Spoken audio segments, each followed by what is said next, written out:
This seminar in media and movement class takes on a big project of how to make the world a better place. the idea for the project came Tonight from on the TV2, a new understanding group of what prioritizing their reproductive mission justice on actually reproductive means. rights, After surveying the organization's campus, most the group recent found when event. asked about reproductive rights, In the recount effort going on in Portage County, we have the latest results. And the holiday season is rapidly approaching, but with the new COVID-19 variant, concerns are rising throughout the country. And a fast food chain is trying to give customers a laugh this season. Panera's new holiday product now rolling out.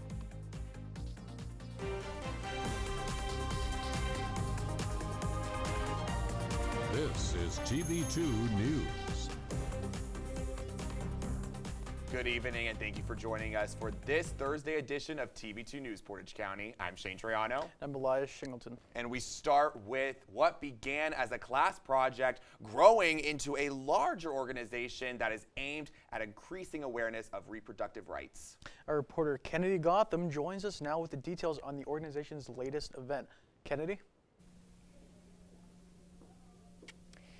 Hi, yes, I am here with the student-led reproductive justice group at the Kent State Student Center.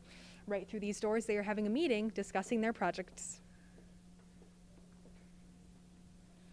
Media and movement class takes on a big project of How to make the world a better place. The idea for the project came from the unclear understanding of what reproductive justice actually means. After surveying the campus, the group found when asked about reproductive rights, People think of mainly two things.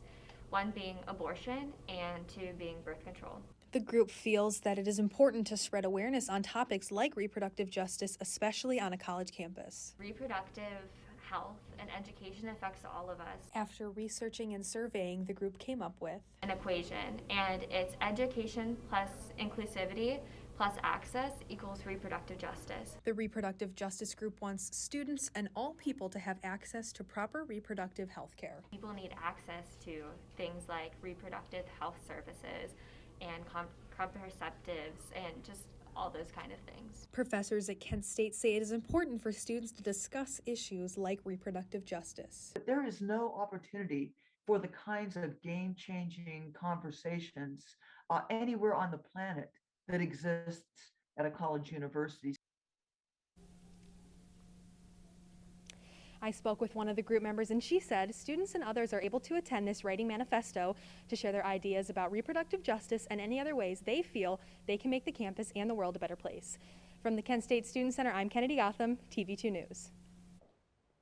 All right, Kennedy, thank you for that report. Now, zooming out nationally, the Supreme Court actually began hearing arguments in a potential landmark case regarding abortion rights. TV2's Raygene English has more on the details on the case and when the justices might make their decision. Hi, Raygene. Hello, Eli. Yesterday, the Supreme Court heard different sides arguing about the future of abortion rights and whether or not to continue to uphold the Mississippi 15-week abortion ban. The White House spoke out on behalf of President Joe Biden's beliefs on the issue. President Biden's views is that Mississippi laws blatantly violates women's constitutional rights to safe and legal abortion. Every American deserves all access to health care, including reproductive health care. Kent State professor of women's studies shared her thoughts on the issue. And even Ruth Bader Ginsburg, kind of indicated that Roe v. Wade invited a kind of hostility that could, come back to haunt us. Stay tuned to TV2 to find out more about this ongoing issue. Reporting for TV2 News, I'm Raygene English. Thanks, Raygene. The Portage County and Summit County Boards of Election conducted a recount Tuesday of ballots in the Portage County Library levy vote.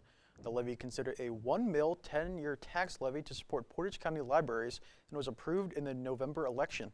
The vote was open to all citizens of Portage County, excluding Kent and Ravenna, and about 100 Summit County voters were also eligible to vote. The recount did not impact the previous results, and the final results will be certified December 7th. And keeping with Portage County, several local offices in the county are hoping to use the $50 million federal aid they received for infrastructure and to improve department budgets. Local leaders are proceeding with caution, however, due to many still being uncertain about what counts as an allowable use, which each village is allowed for. The city of Kent received over $7.5 million in just 2 payments of over $3.7 million. Now, the American Rescue Plan provides $1.9 trillion in economic relief to local governments due to the pandemic, but improperly spent money will have to be paid back. The city of Kent was able to complete several capital construction projects over the course of 2021 and save more than $1 million in the process. According to the city engineer, Kent was able to complete 8 projects for a total budgeted cost of $8 million.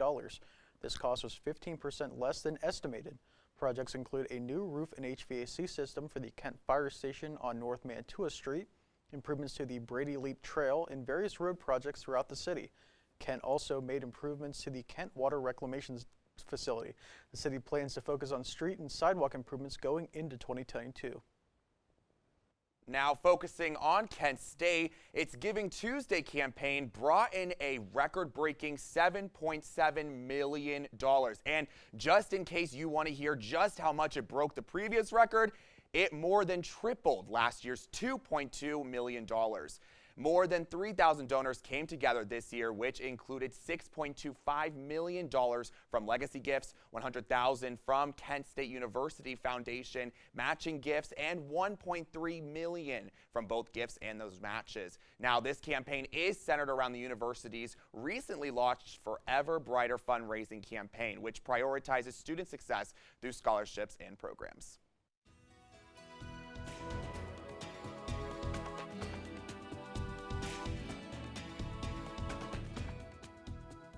Welcome to your Thursday evening weather report. I'm Rachel Gross. We saw a couple of inches of snow on the ground a few days ago, but today temperatures neared 50 degrees, and currently in Kent it's still hovering around 52 degrees, feels more like 50, and that wind's up there a little bit at 7 miles per hour. And going into this evening, that's going to remain a little bit more wind, as you'll see wind gusts up to 32 miles per hour, and wind hovering around 10 miles per hour. Those temperatures are going to drop to around 32 degrees. Other than that, it will remain mostly cloudy. We won't see any snow or precipitation until around tomorrow morning, when there's a chance for rain or snow showers tomorrow morning before noon, and 41 degrees as the temperature for today. So a little bit cooler than what it was today, but still not quite cold enough to have some snow accumulation on the ground. Now winds will remain around 5 to 7 miles per hour, so just a little breezy. And now we are going to see the snow tomorrow morning, like I said. Find out when you're going to see it and just how much in just a few minutes. And a winter surge of COVID-19 could be on the horizon. How the Biden administration is preparing. Is cryptocurrency making its way to election season? Well, Ohio is currently discussing those rules and regulations to involve Bitcoin and Venmo into the campaign. All this as TV2 News returns in just a few short minutes.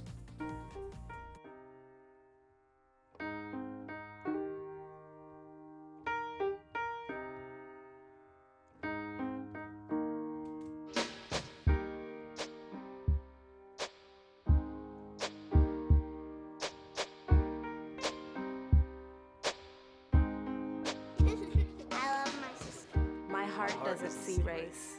Love is love.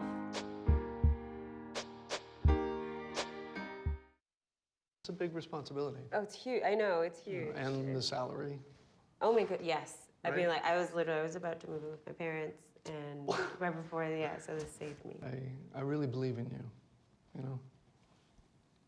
Thank you. It's nice to hear that from someone. These are cool. Did you, what did you?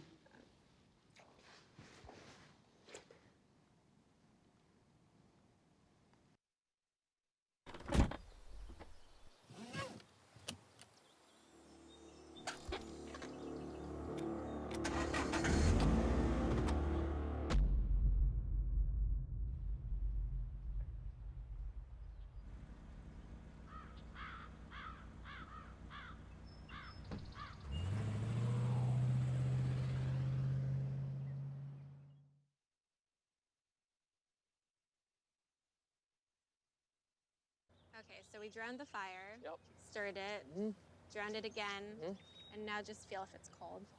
Yeah. Cool.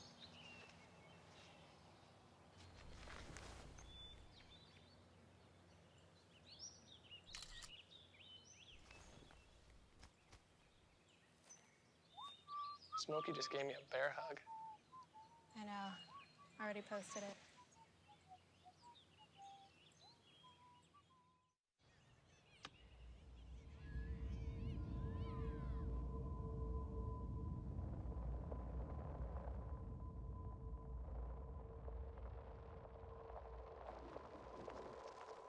Seven 7,000 high school students drop out every school day. Let's catch them before it's too late. To start helping students in your community, visit boostup.org. Thanks for sticking with us, Portage County. Now, as the Omicron variant starts to make landfall in the U.S., many have concerns ahead of the holidays. TV2's own Chris Abreu has more on what to expect.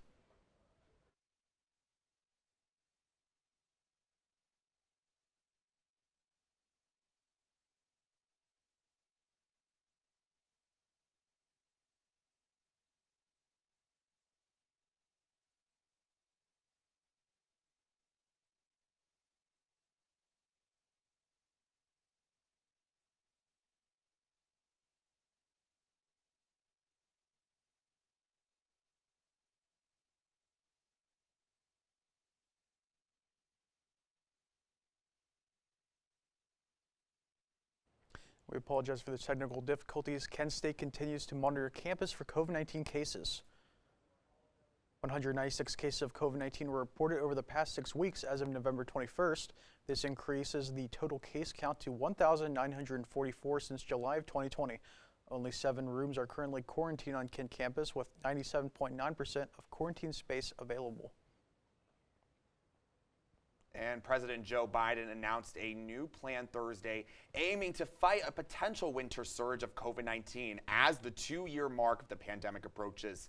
The plan emphasizes expansion of vaccines to people who resist the shot and providing booster shots to eligible adults. But that is not all. There will also be changes to international travel guidelines requiring negative tests before arriving back to America and for insurance companies to pay for those at-home tests. Now, these plans do come after the Omicron variant started to appear in California. And the federal government is facing another potential shutdown Friday after an agreement to fund the government through February stalled in the Senate. In order to avoid the shutdown, the Senate must unanimously pass the funding bill before Friday. Several senators are threatening to abstain from the vote in opposition to President Biden's vaccine mandate, requiring all companies with over 100 employees to require vaccines. The House is expected to pass the bill, but the shutdown cannot be avoided unless all senators agree to the plan.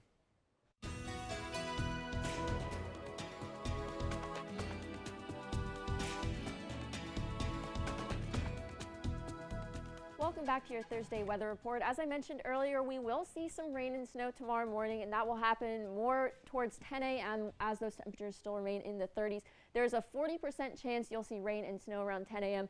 But then for the rest of the day, you'll see 40 degrees, cloudy, otherwise just a pretty cloudy, chilly day. And as we take a look too, we have a hazardous weather outlook for the weeks ahead. As you can see, this stretches almost all the way across northern Ohio and even up into Pennsylvania a little bit there. And let's take a look at what that actually means. It'll be Friday through Wednesday, and it's strong winds behind a cold front, and you could see wind gusts of up to 45 miles per hour. And as we take a look at our weekend weather ahead too, you'll see on Friday slight chance of rain and snow, high of 39 degrees, low of around 30.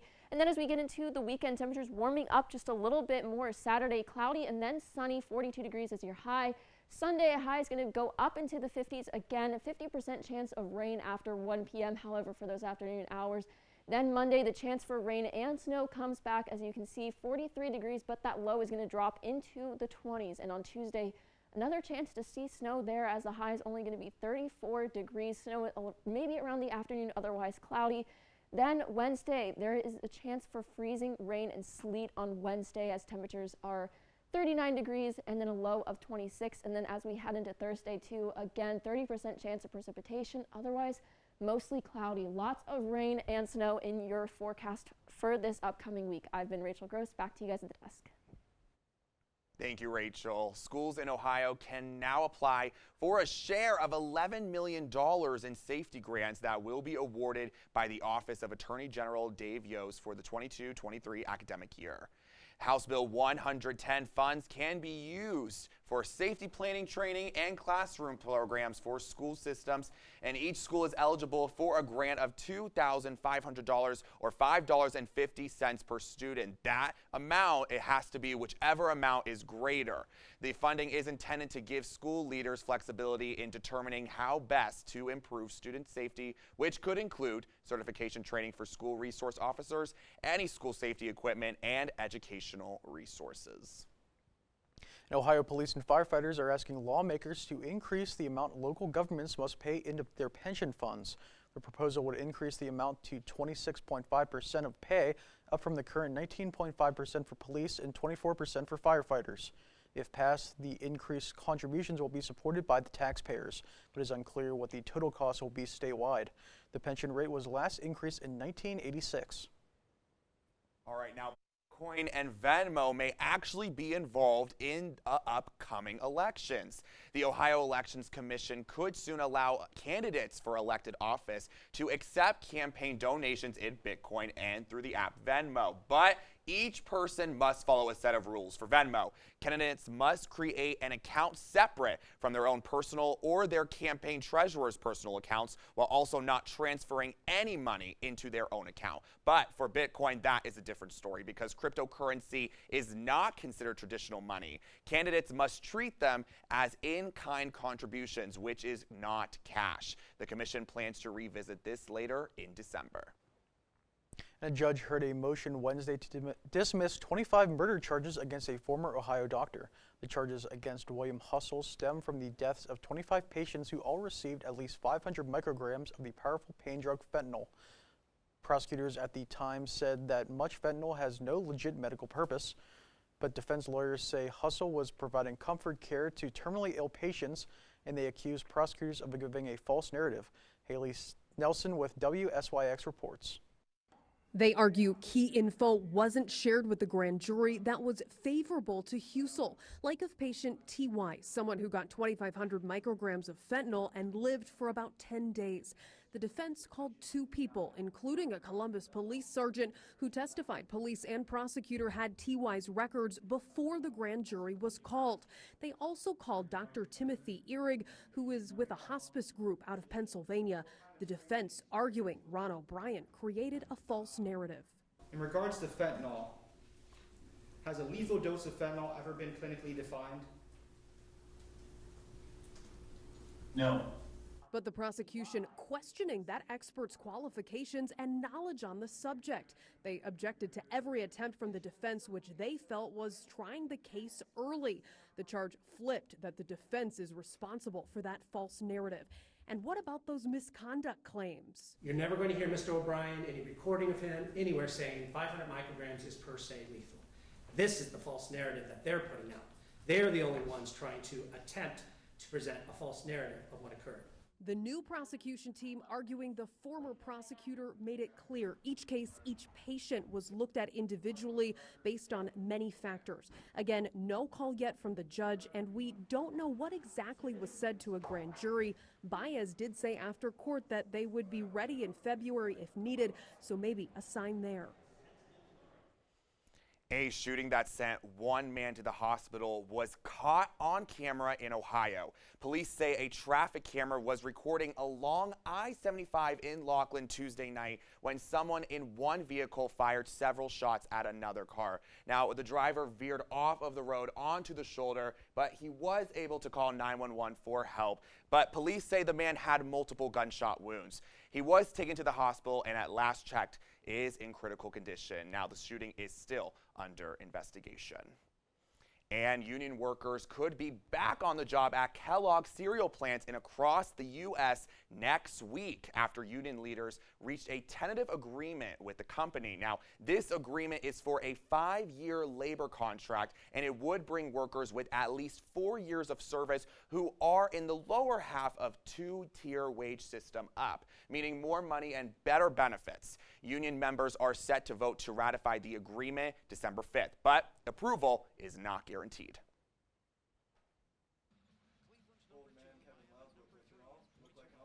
Tonight, I'll break down the Cavs game when we come back.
every day across America.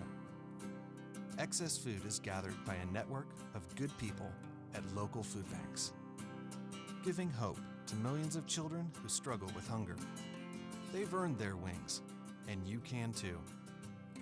Together, we can solve child hunger. Support Feeding America and your local food bank at feedingamerica.org.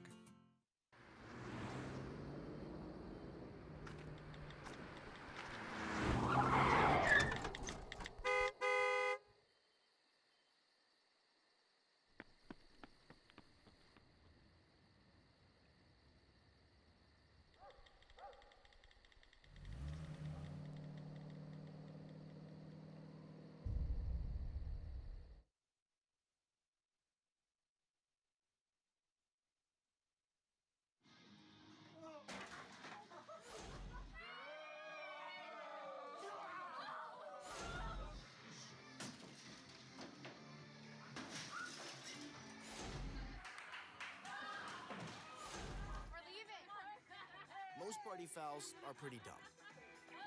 But if you decide to drink and drive underage, you could lose your license and your freedom. Underage drinking and driving. The ultimate party foul. And now, your TV2 Sports Report.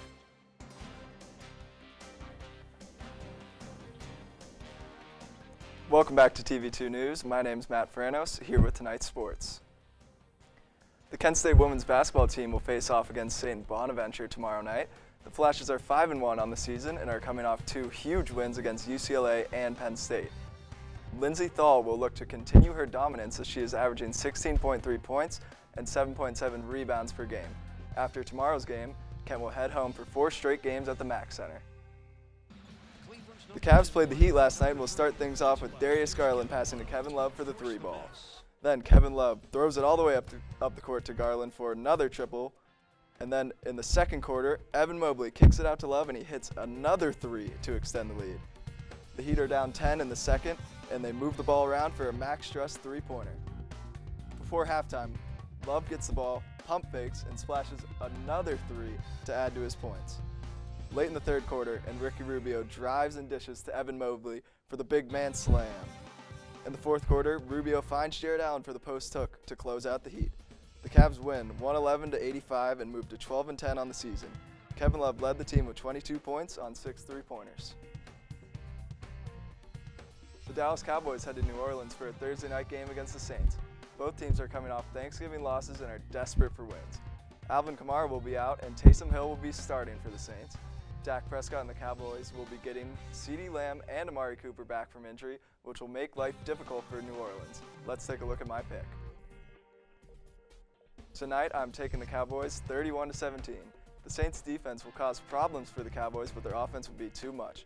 Taysom Hill will not be able to score with Prescott and his returning top receivers. The Cowboys are the better team, and they will prove that tonight in a primetime road matchup. That's all for tonight's sports. Make sure to tune in to the MAC Championship game on Saturday at noon.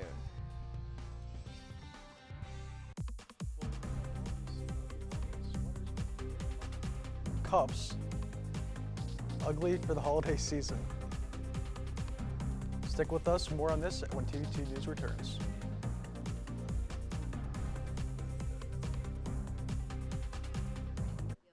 You know, I love them.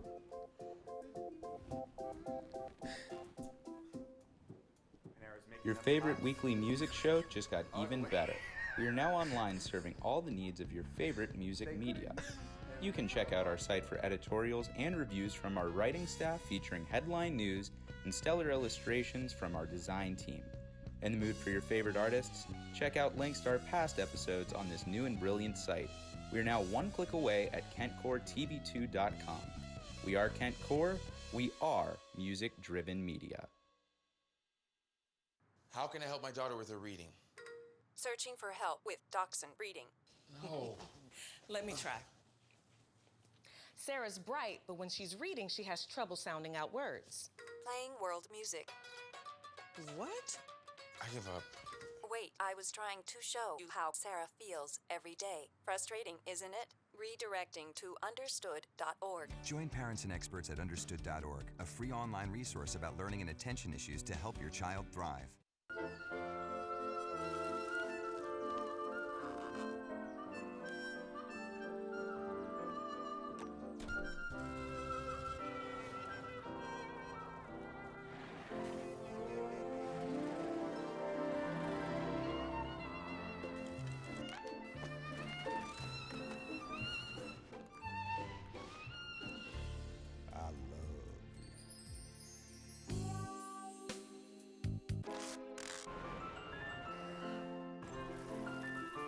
strawberries?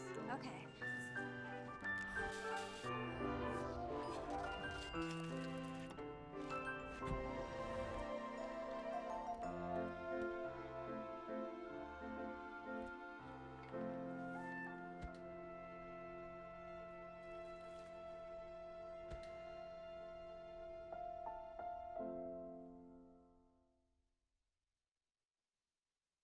This Ravenna movie theater is looking to give you some holiday cheer while asking you to give others some as well.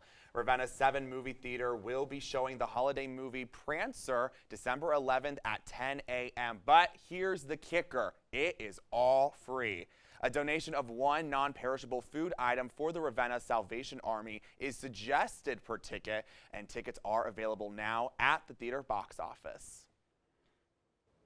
And Panera is getting into the holiday spirit with a different take on a festive tradition. The chain is releasing 4 new ugly holiday cups for the season. The reusable cups were designed by TikTok influencer Emily Zugi and feature poorly drawn holiday scenes and misspelled graphics. Customers can purchase the cups at Panera restaurants and on the chain's website. All right, now if we're talking about Panera, I do have to mention that was my first job. Really? Panera bread. Yeah. You know, what is all of your guys' favorite menu items, I should say? I just go for the mac and cheese Mac every and time, cheese. or a nice Caesar salad. depends on the mood. You know, I love their broccoli cheddar soup, and I was hungry at the start of the show, and I might have to get some after this. Oh, You know, okay, we're talking okay. about Panera. I gotta What get about some. you? I don't go there often, but when I do, I go simple with the cinnamon bagel. All right, I do a you pick too, and I may have to get that ugly cup. I don't think those are poorly drawn, but you know, I love Panera. But that about wraps up our coverage for this Thursday evening. Thank you for sticking with us. For more, you can find us on social media at Kent Wired and online at kentwired.com. I'm Elias Shingleton. And I'm Shane Troyano. Have a great night, Portage County.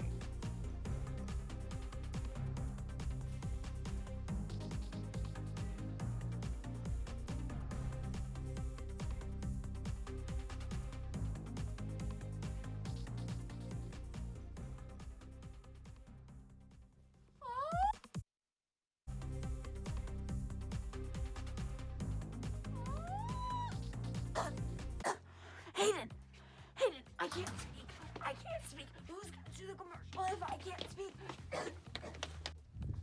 I mean, I think the obvious decision is that I'm going to be the voice. I am, you know, an ex-theater major. Whatever, an ex-theater major. I am a theater major. I have a theater performance minor. Mine is just as important. I bring the entertainment to this show, so go ahead.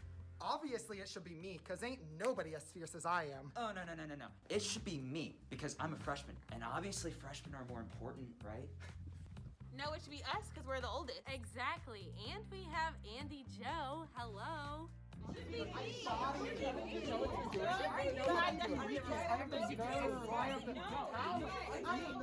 Everybody wait.